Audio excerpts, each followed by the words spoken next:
So viewers, আশা করছি সবাই ভালো আছেন। আজকে আমরা সিমলেক্স ভিপিএনটাকে একটু রিভিউ করার চেষ্টা করব। তো চলুন আগে ফার্স্টে প্রাইসগুলো একটু দেখে নিই। এখানে ওরা বলেই দিয়েছে 65% অফ। সো চলুন দেখি কেমন। Claim offer, Ramadan offer. Okay, so এইখানে আপনারা আসলে দেখতে পাচ্ছেন যে ভিপিএন কিনতে গেলে আমাদেরকে ডলার ইউজ করতে হয়। তো এইখানে ডলারের পাশাপাশি কিন্তু বাংলাদেশের বিকাশ এবং নগদ ব্যবহার করতে পারবেন। ওকে, সো আমি এখানে এটা ক্লোজ করে দিচ্ছি। সো আমি যদি এখানে এন্টার রামাদান কুপন ব্যবহার করি তাহলে আপনারা দেখতে পাচ্ছেন যে এখানে 20% বা $2 মতো কমে যাচ্ছে। আবার আপনি যদি আমাদের কোডটা ব্যবহার করেন তাহলেও ফরএভার এই প্রাইসটা পাবেন। ঠিক আছে, সো রামাজানে আর একটু কম আছে। সো আপনারা যদি আরও বড় বড় ধরনের কোনো প্যাকেজ কেনেন সেই ক্ষেত্রেও কিন্তু এই অফারটা আপনারা পাবেন। আপনারা এই কুপন কোডটাও ইউজ করতে পারেন, আর যতদিন হচ্ছে রামাদান আছে ততদিন রামাদান কুপনটাও ব্যবহার করতে পারবেন।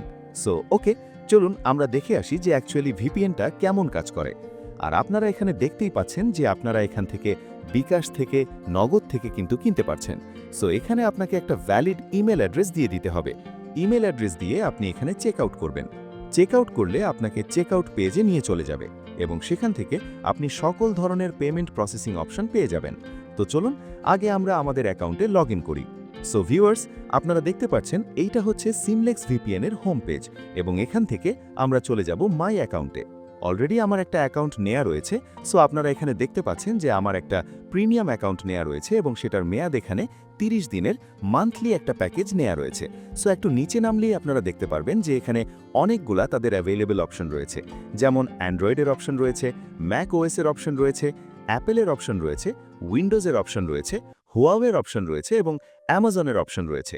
কারণ আপনারা যদি অ্যামাজনের কোনো ডিভাইস ইউজ করে থাকেন তাহলে জাস্ট এখানে ক্লিক করবেন, অ্যামাজনের ডিভাইসে সরাসরি আপনি ইনস্টল করে মানে অ্যাপ্লিকেশন ইনস্টল করে ব্যবহার করতে পারবেন। হুয়াওয়ের অ্যাপ স্টোরেও কিন্তু এটা লিস্টেড রয়েছে। সো সব জায়গাতেই মোটামুটি লিস্টেড রয়েছে, কিন্তু মিসিং রয়েছে এখানে একটা জিনিস, সেটা হচ্ছে সক্স 5 মিসিং রয়েছে। ওয়্যার গার্ডের জন্য আলাদা কনফিগারেশন মিসিং রয়েছে, তারপরে আরও কিছু কানেক্টিভিটি অপশন এখানে মিসিং রয়েছে। সো সরাসরি আপনাকে উইন্ডোজে ব্যবহার করতে গেলে এখান থেকে উইন্ডোজের অ্যাপ্লিকেশন ডাউনলোড করে নিতে হবে, আর যদি অ্যাপেলে ইউজ করেন অ্যাপেলের অ্যাপ্লিকেশনটা অ্যাপ স্টোর থেকে ডাউনলোড করে নিতে হবে। এরপরে যদি আপনি আইফোনে ইউজ করতে চান তাহলে অ্যাপেলের যে অ্যাপ স্টোর আছে সেখান থেকে ডাউনলোড করে নেবেন, এবং অ্যাপেলের কোনো পিসিতে ইউজ করতে চাইলে, ম্যাক ইউজ করতে চাইলে এখান থেকে এভাবে ডাউনলোড করে নিতে হবে। ম্যাকের যে অ্যাপ্লিকেশনটা রয়েছে তারপর আপনাকে ব্যবহার করতে হবে। তো চলুন আমরা সরাসরি, আমি অলরেডি ইনস্টল করে নিয়েছি এবং বেশ কয়েকদিন ইউজ করছি, তাই আমার ইউজার এক্সপিরিয়েন্সটাই আপনাদের সাথে শেয়ার করব। সো আমি অ্যাপ্লিকেশনটা ওপেন করে নিচ্ছি। অ্যাপ্লিকেশনের উপর ডাবল ক্লিক করলে এরকম একটা বড় একটা স্ক্রিন ওপেন হবে।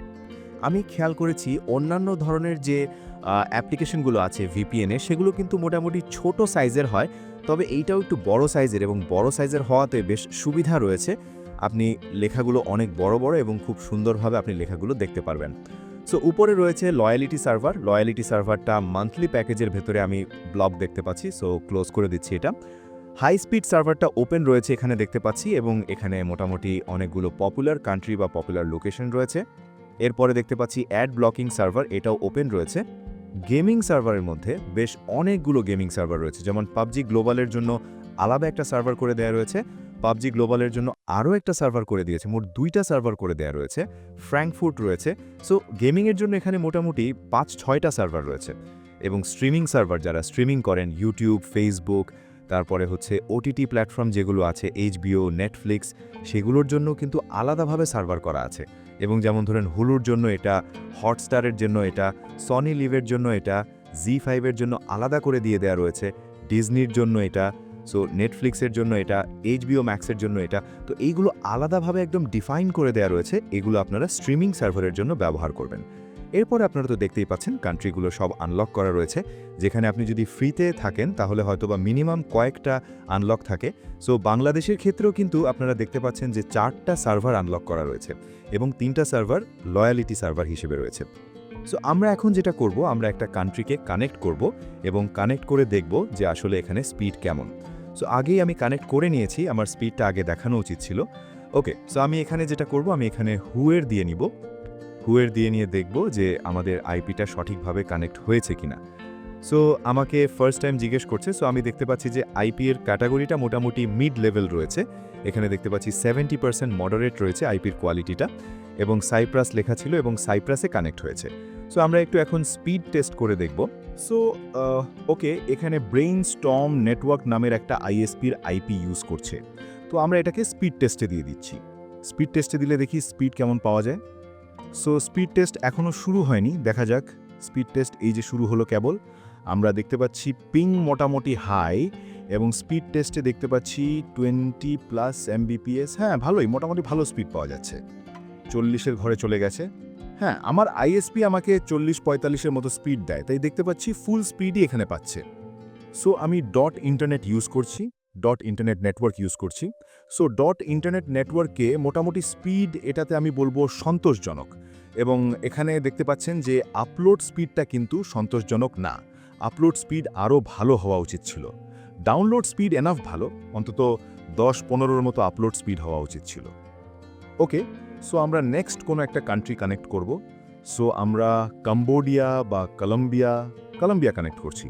কলম্বিয়া কানেক্ট করার পর আমরা দেখি কলম্বিয়াতে কেমন স্পিড পাওয়া যায়। আরেকটা জিনিস আপনারা খেয়াল করেছেন হয়তোবা, যখন আমরা কোনো কান্ট্রি কানেক্ট করছি তখন সাদা থেকে একটা লালচে খয়েরি গ্রেডিয়েন্ট চলে আসছে পুরো ইন্টারফেসের মধ্যে। এটা কিন্তু অনেক সুন্দর লাগছে, মানে ইউজার ইন্টারফেসটা কিন্তু অনেক সুন্দর। এবং ইউজার ইন্টারফেসের যদি আপনি একটু ওপরের দিকে খেয়াল করেন, এই যে এখানে, তাহলে কিন্তু একটা 3 ডট রয়েছে এবং এই 3 ডটের উপর ক্লিক করলে আপনি দেখতে পাচ্ছেন আপনার অ্যাকাউন্ট স্ট্যাটাসটা, আপনি কতদিন এই অ্যাকাউন্টটা আপনার বাকি আছে বা আপনি কতদিন ইউজ করতে পারবেন সেটারও একটা অপশন দেখাচ্ছে। আপনি কি ধরনের অ্যাকাউন্ট ব্যবহার করছেন সেটাও কিন্তু ওপরের দিকে এখানে দেখা যাচ্ছে, যে আপনার স্ট্যাটাস প্রিমিয়াম এবং প্রিমিয়াম 27 দিন লেফট। ওকে, গেট সাপোর্টে ক্লিক করলে আপনি হোয়াটসঅ্যাপ এবং ইমেল এই 2 ধরনের সাপোর্ট সিস্টেম পেয়ে যাচ্ছেন। এরপর সেটিংসে ক্লিক করলে আপনারা এখানে দেখতে পাচ্ছেন প্রোটোকল টাইপ।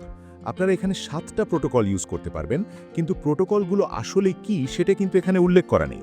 দেখা যায় ওয়্যারগার্ড, IKEV2, তারপরে হচ্ছে ওপেন ভিপিএন, এগুলো কিন্তু এখানে লেখা নেই। ওকে, নেটওয়ার্ক প্রোটেকশনের ক্ষেত্রে আপনারা এখানে টেস্ট ইওর নেটওয়ার্ক, আপনি এখানে আপনার নেটওয়ার্ক টেস্ট করতে পারবেন যে আপনার নেটওয়ার্কটা কেমন। যদি আমি এখন কানেক্টেড রয়েছি তাই কানেক্টেড নেটওয়ার্ক টেস্ট করে লাভ নেই, আমি ডিসকানেক্ট করে দিয়ে আমার নেটওয়ার্ক টেস্ট করছি, দেখা যাক। সো এখানে বলতেছে যে আমার নেটওয়ার্ক রিস্কে আছে এবং আমার যেই ডিফল্ট নেটওয়ার্ক আইপিটা সেটা এখানে দেখাচ্ছে এবং পিং দেখাচ্ছে এখানে একটা। ওকে, সো আমি এখান থেকে ব্যাক করছি এবং কিল সুইচ আপনারা সবাই জানেন যে ডেটা সেফটির কারণে কিল সুইচ ইউজ করা হয়। কিল সুইচ দিয়ে রাখলে ভিপিএনটা কোনোভাবে কাজ না করলে বা ডিসকানেক্ট হলে আপনার নেটওয়ার্ক কানেক্ট থাকলেও কোনো রকম ডেটা লিক হবে না, আবার ভিপিএন কানেক্ট না করলে কম্পিউটারে ডেটা ব্যাক আসবে না, মানে আপনি কিছু ইউজ করতে পারবেন না। জেনারেলের মধ্যে কুইক অ্যাক্সেস অফ করে দিলে এই যে নিচ থেকে এটা চলে যাচ্ছে, আপনি দেখেছেন নিচে 3টে অপশন রয়েছে, এটা চলে যাবে। আর অটো কানেক্ট আমার মনে হয় এটা এইভাবে ডিসেবল থাকাই ভালো, কারণ অটো কানেক্ট আমাদের প্রয়োজন হয় না। এবং ডার্ক ওয়েবে আপনি ইমেল অ্যাড্রেস দিলে আপনার ডার্ক ওয়েব রিপোর্ট করবে। এই তো, খুবই সিম্পল অ্যান্ড ক্লিন একটা ইউজার ইন্টারফেস এবং সেটিংসগুলো রয়েছে। এবং পারচেস ফর ফ্রেন্ড, আপনি ফ্রেন্ডের জন্য পারচেস করতে পারেন, এখানে অপশন দিয়ে দেওয়া রয়েছে। আমি ডিভাইসে দেখতেছি যে আমার আসলে কয়টা ডিভাইসে এটা কানেক্টেড রয়েছে। এই মুহূর্তে আমার 2টা ডিভাইসে কানেক্টেড রয়েছে, আমার একটা ট্যাবলেটে কানেক্টেড রয়েছে এবং আমি এখন যে উইন্ডোজে আপনাদেরকে ওভারভিউ দেখাচ্ছি সেই উইন্ডোজে কানেক্টেড রয়েছে। অ্যাবাউট আছে গেলে আপনি তাদের সম্পর্কে জানতে পারছেন। ফ্রি বোনাস যদি কোনো কিছু থাকে তাহলে এখান থেকে আপনি এই রেফার কোড ইউজ করে ফ্রি বোনাস ইউজ করতে পারবেন। Refer and unlock premium week feature. Redeem voucher, আপনার কাছে যদি কোনো ভাউচার থাকে তাহলে সেই ভাউচার এখান থেকে রিডিম করতে পারবেন।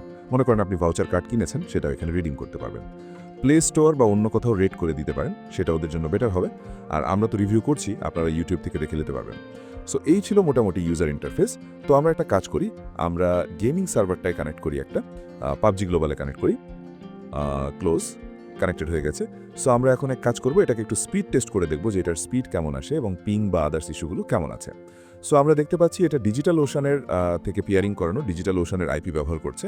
এখানে পিং দেখতে পাচ্ছি আমরা সুপার পিং রয়েছে, স্পিডও কিন্তু অনেক ভালো একটা স্পিড উঠতেছে, প্রায় 90 Mbps এর মতো স্পিড উঠতেছে, কিন্তু ইটস রিয়েলি গুড, মানে এটা আমি বলবো অনেক ভালো। ঠিক আছে, তো আপনারা যারা গেম সার্ভার খুঁজতেছেন, গেমের জন্য ইউজ করতে চাচ্ছেন, তাদের জন্য কিন্তু এটা সুপার প্রিমিয়াম। এবং এখানে কিন্তু আপলোড স্পিডও একদম সুপার ফাস্ট, এখানে আপলোড স্পিড নিয়ে কোনো ইস্যুস নেই। সো আমরা আরেকটা ফ্র্যাঙ্কফুর্ট নামের আরেকটা গেম সার্ভার দেখতে পাচ্ছি, আমরা সেটাতে একটু ট্রাই করি। ভিডিওটা একটু বড় হয়ে যাচ্ছে আমি জানি, কিন্তু যারা আসলে ভিপিএন সম্পর্কে জানতে চাচ্ছেন তাদের জন্য আমি বলবো যে একটু ধৈর্য ধরে রাখেন, তাহলে হয়তো বা আরও বেশ কিছু অপশন আপনারা জানতে পারবেন। ওকে, সো আমরা ফ্র্যাঙ্কফুর্টের আইপিটাতে কানেক্ট হয়ে গিয়েছি, একটু কমিয়ে নিই। ওকে, তো এখন দেখা যাক যে এখান থেকে এই সার্ভারটার স্পিডটা কেমন পাচ্ছি, সার্ভারের পিন কেমন পাচ্ছি। এখানে দেখতে পাচ্ছি যে এটাতে স্পিড উঠতে একটু কষ্ট হচ্ছে, এটাতে কিন্তু স্পিড উঠতেছে না ফ্র্যাঙ্কফোর্টে। এর আগেরটা যেমন খুব সুন্দর একটা স্পিড উঠছিল, এটার কিন্তু পিং মোটামুটি ভালো, 175, ভালো, একদম খারাপ না। গেমের জন্য কেমন আমি বলতে পারছি না, কারণ আমি নিজে গেম প্লে করি না। সো যারা গেম প্লে করেন তারা বলতে পারবেন যে এখানে পিং বা আদার্স ইস্যুগুলো, জিটারগুলো কেমন আছে, যেটা দিয়ে আপনাদের গেম খেলতে সুবিধা হবে কি হবে না। ওকে, সো আমরা নেক্সট আরেকটাতে ট্রাই করব। আমরা এখান থেকে বিজিএমআই, আচ্ছা এটা ট্রাই করি। সো দেখি এখানে কেমন স্পিড ইস্যুজ আছে কিনা, বা স্পিডটা কেমন আমরা একটু দেখি। আলট্রা হোস্ট, ওকে। সো আমরা এখান থেকে এটা ট্রাই করব এখন, দেখি এখানে আমাদের স্পিডের ইস্যুগুলো কেমন। সো এটা মুম্বাইয়ের একটা সার্ভারের সাথে পেয়ারিং হচ্ছে, এবং এখানে দেখতে পাচ্ছি যে খুব সুন্দর পিং রয়েছে, খুব সুন্দর স্পিড রয়েছে। সো আসলে সব ধরনের সার্ভারে অ্যাট এ টাইম সবসময় সব ভালো স্পিড পাওয়া যায় না, টাইমের ব্যাপার আছে। সব টাইমে কিন্তু একই সময় সব কিছু ভালো মতো পাওয়া যায় না, কিছু কিছু সময় কিন্তু কিছু কিছু সার্ভারে ফ্লাকচুয়েশন থাকে। সো আপনারা এটা কেনার আগে অবশ্যই আমি বলবো যে আপনারা আপনাদের ট্রায়াল ভার্সনটা ডাউনলোড করে নিয়ে ট্রাই করে দেখবেন, তারপরে যদি আপনি স্যাটিসফাইড থাকেন তারপরে কিনবেন, ঠিক আছে? সো আমি অ্যাকচুয়ালি স্ট্রিমিং সার্ভারের দিকে যাচ্ছি। স্ট্রিমিং সার্ভারের দিকে যদি আমি একটু যাই, এখানে নিচে নেটফ্লিক্স রয়েছে। সো নেটফ্লিক্স কানেক্ট করে দিচ্ছি, দেখি নেটফ্লিক্সের স্ট্রিমিং কেমন আসে। আরেকটা জিনিস আপনারা হয়তো জানেন যে নেটফ্লিক্স কিন্তু একটা দেশে এক এক রকম প্রাইস অফার করে। সো আপনারা এখান থেকে ইন্ডিয়া, পাকিস্তান, তারপরে কাজাকিস্তান, এরকম কান্ট্রি দিয়ে যদি আপনারা নেটফ্লিক্স কেনেন তাহলে কিন্তু অনেক কম দামে কিনতে পারবেন। সেক্ষেত্রে ভিপিএন ইউজ করে কিন্তু আপনারা খুব সহজেই সেটা কিনতে পারবেন। সো আমরা এখন দেখতে পাচ্ছি যে আমাদের যে নেটফ্লিক্স সার্ভার, এটা আমি কানেক্ট করেছি।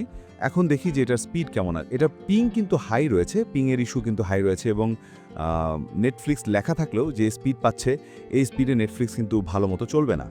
আমি কর্তৃপক্ষের দৃষ্টি আকর্ষণ করছি এই জিনিসটাতে।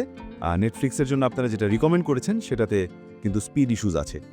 ওকে, সো আমরা একটু নিচের দিকে নামি, আমরা বাংলাদেশের যে কোনো একটা সার্ভারকে একটু দেখি যে বাংলাদেশের সার্ভারটা কেমন। ওকে, কানেক্টেড হয়ে গেছে। সো আমরা বাংলাদেশের, যদিও আমি এই মুহূর্তে বাংলাদেশে আছি এবং বাংলাদেশ থেকে বাংলাদেশের সার্ভারে ট্রাই করছি, দেখা যাক কেমন স্পিড আসে। এরর এক্স, ওকে। সো দেখতে পাচ্ছি যে আমরা বাংলাদেশের সার্ভারে কিন্তু খুব ভালো পেয়ারিং স্পিড পাচ্ছি, মাত্র পিং মাত্র 4। বাংলাদেশ টু বাংলাদেশ খুবই ভালো একটা পিং পাওয়া যাচ্ছে, আমি বলবো that's very good.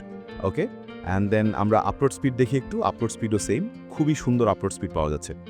Okay, so একটা গেল বাংলাদেশ। এরপর আমরা আরও একটা কান্ট্রি একটু যদি দেখি, জার্মানি তো দেখছি এর আগে। হংকং দেখি, হংকংয়ের কী অবস্থা। সো হংকংটাতে আমরা একটু দেখি একটু হংকংয়ে। ওকে, সো গুড, আমরা যাচ্ছি হংকংয়েরটা একটু দেখি, দেখা যাক হংকংয়ের কী অবস্থা। সো স্পিড টেস্ট করে দেখালাম আপনাদেরকে পিসি থেকে। নেক্সট টাইম আমরা আমাদের মোবাইল থেকেও একটা স্পিড টেস্ট করার ট্রাই করব, এবং সেক্ষেত্রে আপনাদেরকে দেখানোর চেষ্টা করব যে মোবাইলে কেমন স্পিড পাচ্ছেন বা মোবাইল ইউজ করলে কেমন রেসপন্ড পাবেন, সেটাও আপনাদেরকে এই চ্যানেলের মাধ্যমে শেয়ার করার চেষ্টা করব। তো আমাদের ভিডিওগুলো যদি আপনাদের কাজে আসে, আমাদের চ্যানেলটিকে সাবস্ক্রাইব করে আপনাদের সংগ্রহে রেখে দিবেন, যাতে ভবিষ্যতে এই ধরনের ভিডিও আসলে আপনাদের ফিডে থাকে। এটাতে হয়তোবা আপনাদেরই কখনো না কখনো উপকারে আসবে। আজকে এ পর্যন্তই। আল্লাহ হাফেজ, টাটা, গুড বাই।